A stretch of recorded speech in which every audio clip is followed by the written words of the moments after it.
এই মুহূর্তে লং মার্চের সাথে আছেন সহকর্মী মাজহারুল হক মুহাজির। সবশেষ জানতে সরাসরি চলে যাচ্ছি তার কাছে।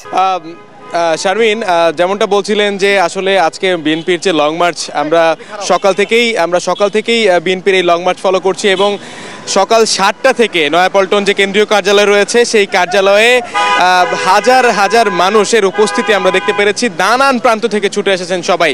আমি এখন এই মুহূর্তে অবস্থান করছি আরামবাগ এলাকায়।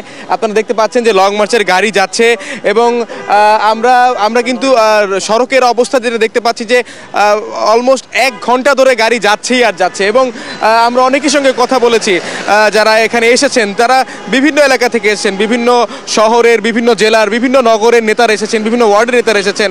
একদম সব দলীয় একটা অংশগ্রহণ ছিল, ছাত্রদল, যুবদল এবং স্বেচ্ছাসেবক দলের নেতাকর্মীদের একটা অংশগ্রহণ ছিল। এরই মধ্যে স্বেচ্ছাসেবক দল, যুবদল এবং ছাত্রদলের সভাপতি, সেক্রেটারি যারা রয়েছেন তারা আগেই রওনা দিয়েছেন এবং সমাবেশ বিএনপির সিনিয়র যুগ্ম মহাসচিব রুহুল কবির রিজভী তার যে বক্তব্য ছিল তার বক্তব্যের মধ্য দিয়েই আনুষ্ঠানিকভাবে সংক্ষিপ্ত সমাবেশ শেষ হয় এবং সংক্ষিপ্ত সমাবেশের পর তাদের এই লং মার্চের যে যাত্রা সেটি শুরু হয়ে যায়। শারমিন, আপনাকে একটা বিষয় জানিয়ে রাখি যে আজকের এই লং মার্চটি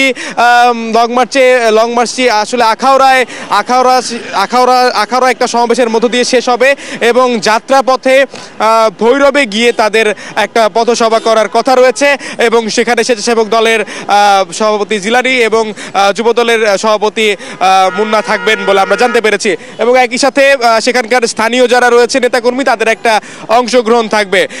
এর আগে সংক্ষিপ্ত সমাবেশে কিন্তু যারা রয়েছেন যুবদল, ছাত্রদল এবং স্বেচ্ছাসেবক দলের নেতাকর্মী যারা রয়েছেন তাদের কিন্তু বক্তব্যে খুবই স্পষ্ট ছিল যে ভারতীয় যে আগ্রাসন, বিশেষ করে সম্প্রতি যে ভারতীয় আগরতলায় যে উপ হাইকমিশন রয়েছে সেখানে হামলা এবং ভারতীয় মিডিয়ায় যে বাংলাদেশ নিয়ে অপপ্রচার রয়েছে সেটাকে কিন্তু কোনোভাবেই ভালোভাবে দেখছে না বিএনপি এবং সেটার প্রতিবাদ জানাতেই আজকে তাদের এই ঢল এবং বিএনপি শুরু থেকেই ভারতীয় আগ্রাসনের বিরুদ্ধে ছিল এবং সবসময় থাকবে বলেও জানিয়েছে বিএনপির সিনিয়র মহাসচিব রুহুল কবির রিজভী।